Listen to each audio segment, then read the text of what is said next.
மக்களின் கூச்சல் போன்ற ஒளி எங்க கேட்டது? விண்ணகத்தில் கேட்டது. இப்போ ஆண்டவர் அங்கிருந்து சொல்றாரு, விண்ணகத்துல இவ்வளோ சத்தம் போடுறாங்களே, அப்ப அரியணையில் இருந்தவர் நம்மளை பார்த்து சொல்றாரு. என்ன சொல்றாரு? 5ஆம் வசனம் நான் வாசிக்கிறேன். அரியணையிலிருந்து எழுந்த ஒரு குரல், கடவுளின் பணியாளர்களே, அவருக்கு அஞ்சி நடப்பவர்களே, சிறியோர்களே, பெரியோர்களே, நீங்கள் அனைவரும் நம் கடவுளை புகழுங்கள் என்று ஒலித்தது. புகழுங்கள் என்று பாடல் அங்கிருந்து சொல்றாரு. விண்ணுலகத்தில் இருக்கிறவங்க இவ்வளோ முக்கோடி தேவர்கள் நீங்க சொல்லிட்டு இருக்கிறீங்க. ஆனா கோடிக்கணக்கான வான தூதர்கள் அங்கே ஆண்டவரை அல்லேலூயா என்று மாடி புகுந்து கொண்டிருக்கிறார்கள். அங்கிருந்து ஒரு குரல் மண்ணுலகத்துக்கு கேட்குது. நம்மளை பார்த்து ஒரு குரல் வருது. என்ன வருது? கடவுளின் சத்தமா, கடவுளின் பணியாளர்களே, நான் வாசிக்கிறேன். கடவுளின் பணியாளர்களே, அவருக்கு ரிப்பீட் பண்ணுங்க. கடவுளின் பணியாளர்களே, அவருக்கு அஞ்சி நடப்பவர்களே, சிறியோர்களே, பெரியோர்களே, நீங்கள் அனைவரும் நம் கடவுளை புகழுங்கள் என்று ஒலித்தது.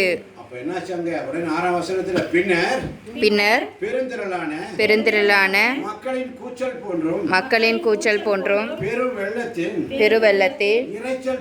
இரைச்சல் போன்றும் பேரிடி முழக்கம் போலும் எழுந்த பேரொலியை கேட்டேன். அது சொன்னது, அல்லேலூயா, நம் கடவுளாகிய ஆண்டவர் எல்லாம் வல்லவர், அவர் ஆட்சி செலுத்துகிறார். எனவே மகிழ்வோம், பேருவகையுடன் அவரை போற்றி புகழ்வோம். ஏனெனில் ஆட்டுக்குட்டியின் திருமண விழா வந்துவிட்டது. மணமகளும் விழாவுக்கு ஆயத்தமாயிருக்கிறார். மணமகள் அணியுமாறு பளபளப்பான தூய்மையான விலையுயர்ந்த மெல்லியாடை அவருக்கு அளிக்கப்பட்டது. அந்த ஆடை இறை மக்களின் நீதி செயலே. இறை மக்களின் நீதி செயலுக்காக நமக்கு பட்டாடைகளை உணர்த்துகிறார். மருமகளைப் போல, மணமகளைப் போல நம்மை ஆசீர்வதித்து அழகுபடுத்துகிறார். புரிகிறதா? ராஜ பரம்பரையில ராஜா இருந்தா பொண்ணுகளை பிள்ளைகளை அசிங்கமா விட்டுருவாரா? சொல்லுங்க, வாய்த்திறந்து விடமாட்டார். உங்க சத்தம் வரலன்னா நான் ஸ்டாப் ஆயிடுவேன். ஹல்லேலூயா, ஹல்லேலூயா. ஆண்டவருடைய பிள்ளைகள், ராஜா தன்னுடைய பிள்ளைகள் ராஜா ட்ரெஸ் போடாம வேற ட்ரெஸ் போட விடுவாரா? விடமாட்டார். வச்சிருப்பாரா? இல்லையா? வச்சிருப்பார். இளவரசன், ஏன்னா ராஜாவுடைய மகள் இளவரசன், ராஜாவுடைய மகள் இளவரசி. அப்ப நம்மளாம் யாரு? ஆண்டவருடைய அரியணையில் வீட்டிருக்கின்ற சிங்காசனத்தில் வீட்டிருக்கின்ற ராஜாதி ராஜனுடைய பிள்ளைகள். நாம் எல்லாம் யாரு? இளவரசர்கள், இளவரசிகள். அல்லேலூயா. புரியுறதா புரியலையா?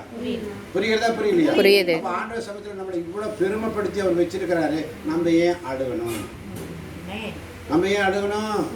நம்மளை ஏன் கோக்கணும்? அவர்கிட்ட போய் பெருமை. நம்ம தான் ராஜ பரம்பரையாச்சு. நம்ம ஆண்டவர்கிட்ட எனக்கு எது கேட்டாலும் கிடைக்கும். அல்லேலூயா. ராஜா என் பக்கத்தில் இருக்கிறார். ஆமென். இயேசு ராஜா வந்திருக்கிறார், எல்லோரும் கொண்டாடுவோம், கைதட்டி நாம் பாடுவோம். இயேசு ராஜா வந்திருக்கிறார், எல்லோரும் கொண்டாடுவோம், கைதட்டி நாம் பாடுவோம். கொண்டாடுவோம், கவலைகள் மறந்து நாம் பாடுவோம். கொண்டாடுவோம், கவலைகள் மறந்து நாம் பாடுவோம். இயேசு ராஜா வந்திருக்கிறார், எல்லோரும் கொண்டாடுவோம், கைதட்டி நாம் பாடுவோம். கூப்பிடு நீ பதில் கொடுப்பார், குறைகள் எல்லாம் நிறைவாக்குவார். கூப்பிடு நீ பதில் கொடுப்பார், குறைகள் எல்லாம் நிறைவாக்குவார். உண்மையாக ஏடுவோரின் உள்ளத்தில் வந்திடுவார், உண்மையாக தேடுவோரின் உள்ளத்தில் வந்திடுவார். ராஜா வந்திருக்கிறார், எல்லோரும் கொண்டாடுவோம், கைதட்டி நாம் பாடுவோம். கொண்டாடுவோம், கவலைகள் மறந்து நாம் பாடுவோம். கொண்டாடுவோம், கவலைகள் மறந்து நாம் பாடுவோம். கூப்பிடு